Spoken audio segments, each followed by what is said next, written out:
Yeah, no, I think it's something that we want to be a partnership, right? I can't speak for the previous regime. I know Dave is still here in some capacity, and he's helped in terms of that transition. I was talking with him this morning, and moving forward, I think what we plan to do is build the most competitive roster that we can. And I've had very good conversations with Jason and Steve. And our role right now is to assess where we are with the roster and where we want to improve it, and that will be done in tandem with Troy and myself. That's the focus. This is not an autocracy by any means. This is something that we want to have as many educated individuals around the table that we want to bring good players to DC for the future as well. And I know there's been a lot of good players here in the past, but our focus is on moving forward and bringing good players in that'll help the club.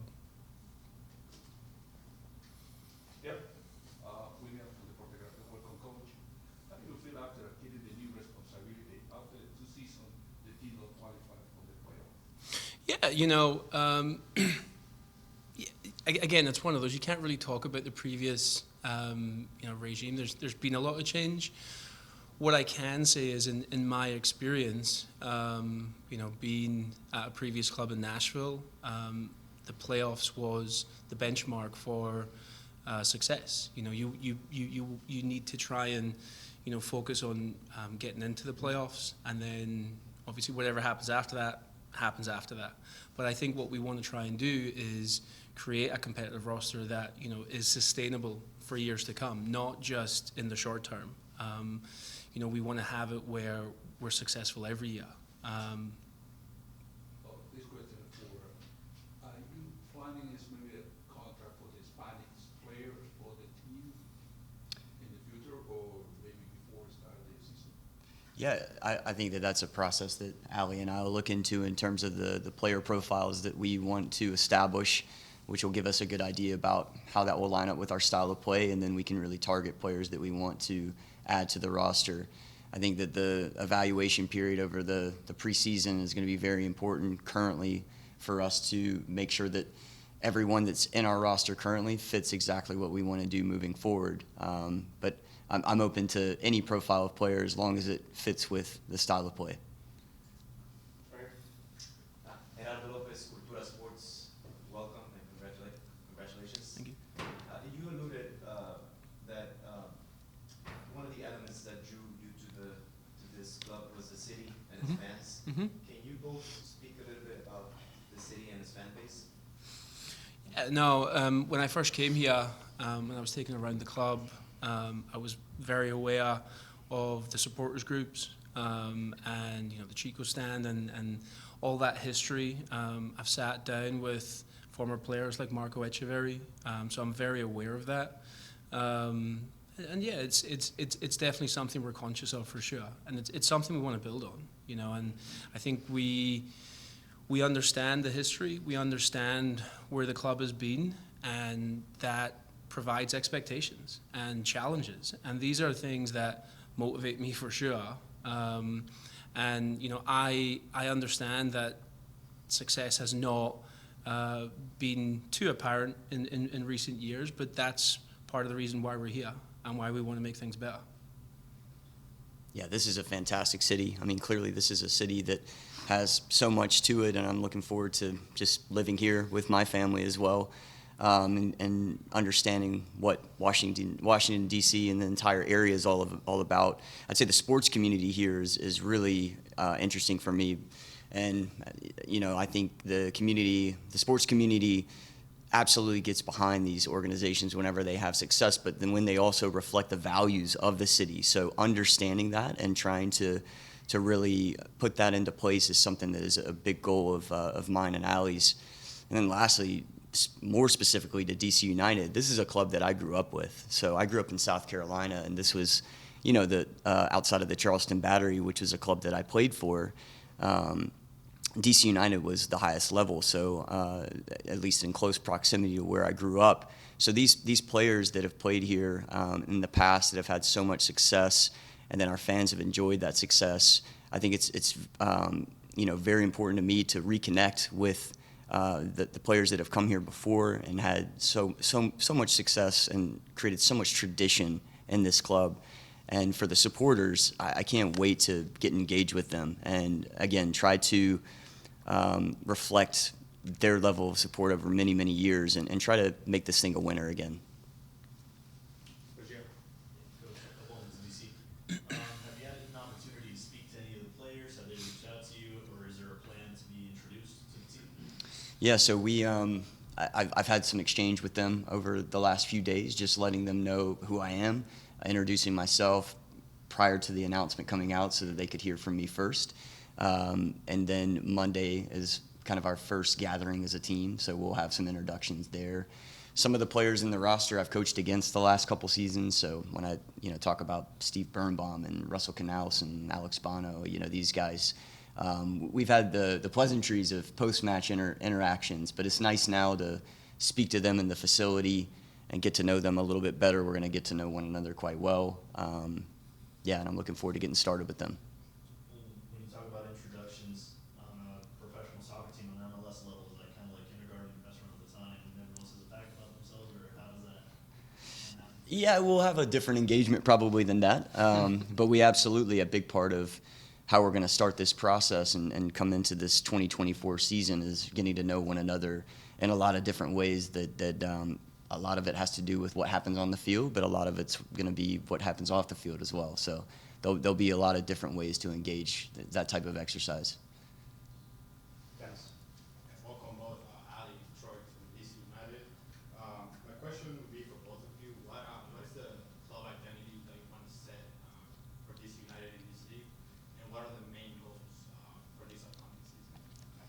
You can take that. Yeah, you can take it. Yeah, this is one of the most exciting things. I think that an identity is what everyone wants. So I think there's opportunity there, right? And that means that it's not necessarily that there hasn't been an attempt to establish an identity in the past. I think that there has been an identity at certain points in this club's history. But now, currently, as Ali mentioned, I think that's why we've both been brought in. We are going to use words like being aggressive, being creative. We're going to use words like being relentless. And these are going to start to form the fabric of our values over the course of the 2024 season. And we're going to build off of those values. And those aren't going to be, words that you see at the beginning of the year and then you never hear from them again. This is what's going to shape us every single day and really drive a lot of our decision making for those that can match up with those values and match up with that identity. And if you don't, then, this is DC United is not the place for you. We want to really define what it means to be United as part of DC United. We'll take one on Zoom. For Troy, I know that in the past, you had talked in your New Mexico days that if given a chance to go between coach and technical director, you preferred coaching. What was it about Ali's pitch to make DC the choice for you? Say that one more time, sorry. What was it about Ali's pitch to come to DC that made you come? Well, I think I was doing more of the pitch to Ali, to be perfectly honest. This is something that Ali can probably speak to more, but I mentioned this in a couple interviews, and I don't mind sharing this. I have complete self-awareness about my coaching profile. I understand, especially from some of our supporters that may not know me and may not know my coaching history. I don't have the name maybe that some other coaches have, and that's okay by me. And what I respect as we get to that question about Ali is he, one, sees what my coaching history has been. Two, there's a lot of understanding and synergy between our values and how we work and how we want to work with a club. And he's willing to put the conventional hiring process to the side and say that's a guy who's immersed himself in the game for 20 years and knows who he is as a person and as a coach. And I like someone that thinks outside of the traditional archetype of an MLS hire. And for him in his first job as a GM, I feel a lot of responsibility to go and make this thing a success. So this is a partnership, as he said, and I did the selling more than Ali did the selling. DC United speaks for itself. And I'll add to that as well. When we're going through this process, I said explicitly that DC was a location of choice, and that was the case.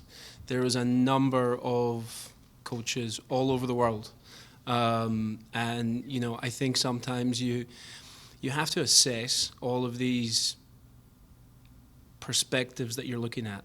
What are you trying to achieve? We are trying to achieve, you know, in an MLS team, you do not get much of a reset, you know, with a new GM and a new head coach. That is a full reset. You know, we're very aware.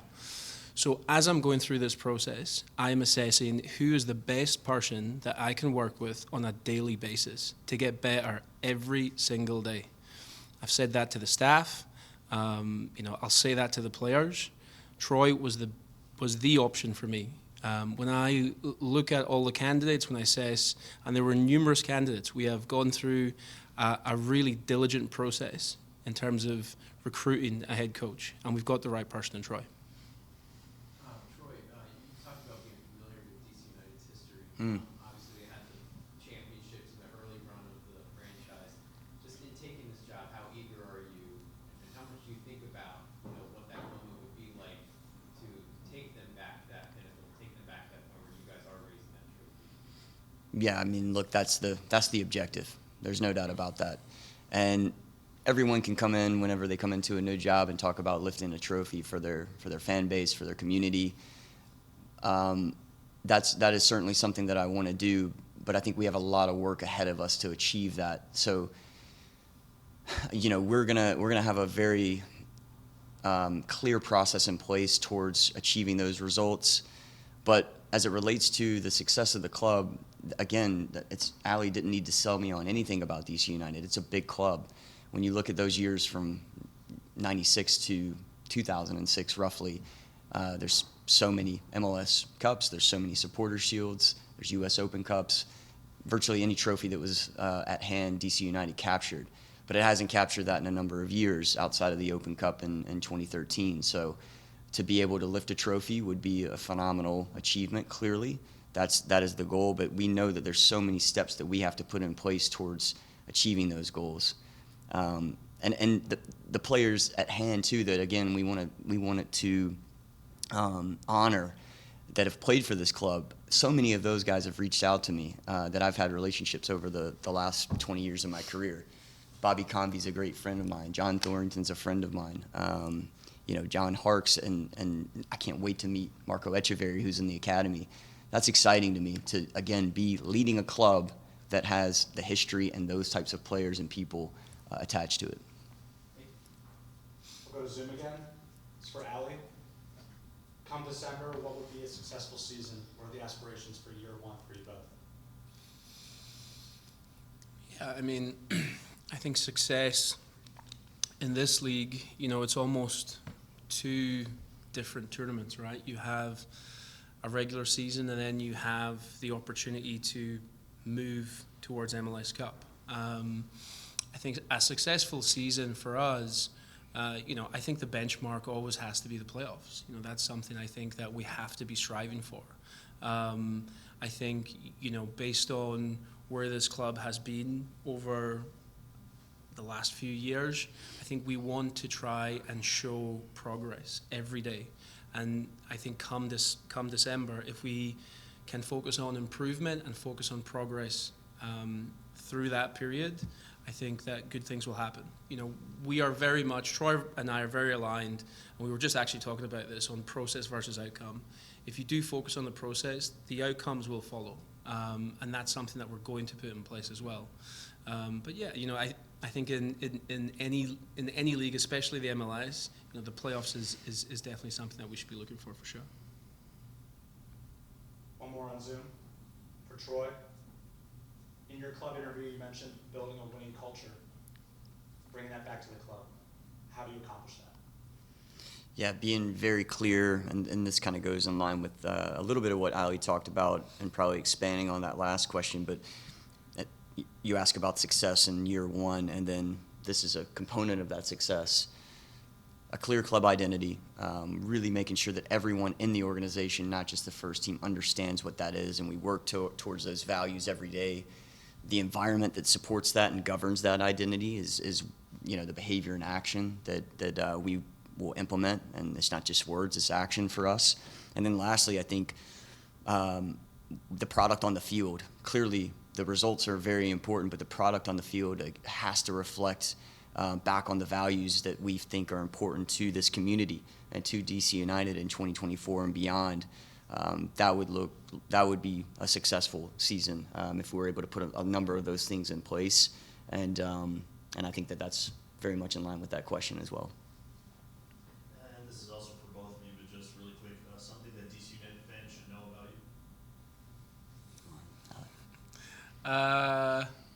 you? Yeah, we want to win. You know, that's something I think that just springs to mind. Like we've had success, you know, and in a previous kind of life in Nashville, I've tasted, you know, quite a decent amount of success, and I'm hungry for that. I'm not here. I haven't moved my family. I've got 3 young boys, a wife. I haven't moved them to try and, you know, just be in DC for no reason. I'm really hungry to have a really successful period here, and I want to help try and, along with Troy, galvanize this franchise and make sure that, you know, whenever I leave and I'm gone in 3 years, 10 years, hopefully a lot longer, that we put a positive outlook on the club. And for me, that's a very good challenge, and I'm excited about it. This is a really hyper-specific answer probably as it relates to DC United, but I think it's interesting. The club that I grew up with was the Charleston Battery local club. I played for them in the academy. I played for them as a professional and then coached for them in 2014, and there was a big rivalry that existed between DC United and Charleston Battery. In the Open Cup 1999, I was meant to go to the game at Blackbaud Stadium that I think is the infamous coffee pot match where Charleston ended up beating DC United in the Open Cup to progress, and clearly that was a successful year for DC United in '99. They won the championship that year, but I was meant to go to that game, and I ended up getting sick, and I couldn't be at that game. So I think that's an interesting curveball, and the specific thing about me and this club and watching the club as I grew up and supporting a club that went up against DC United in the early days. We have time for about 2 more. We'll go to Zoom first, but if there's one more in the room, we'll take that as well. This one's for Allie. There's been some incomings and outgoings so far for the squad. As you and Troy get up to speed together, should the team expect to see some more new faces? What kind of profile player are we looking for? Short answer is yes. You know, I think we're looking to improve the squad for sure. Now that I have Troy in the building, that is something that I think is a lot more positive because, again, we can work in partnership and assessing on positional profiles, things like that we want to improve the playing group in general. That can come in this league in various forms. But yes is the answer. We will be improving the squad. We want to bring people in that will add quality. To do that, you know, it does take a little bit of time, but we've got some time before the first game. We're going to act as swiftly as possible. And, you know, again, I think we'll see some new faces before the start of the season. Yep, last one, Dennis. This is for Ali. I know you're a huge believer in data analytics, and you've been using that for the recruitment. Do you also plan to use that for the performance of the players throughout the season? Of course, yeah. I mean, I think data doesn't necessarily give you every single answer or even any specific answer. It's more a guidance on what direction you want to go in. You know, I sometimes say to the staff it's often utilized as a North Star. And, you know, we have Caleb Shreve, who we've acquired from Orlando, who was the head of analytics there. He's been a huge part of what we've implemented already in the group. And the reality is, you know, people think data is the future. It's not. It's the present. And I think, you know, the more that we can utilize these elements to have an impact on the club as a whole, not just on the field, off the field as well, I think that is something that will really push this club to where it needs to be. That's it. Thank you, guys. Thank you so much. Thank you.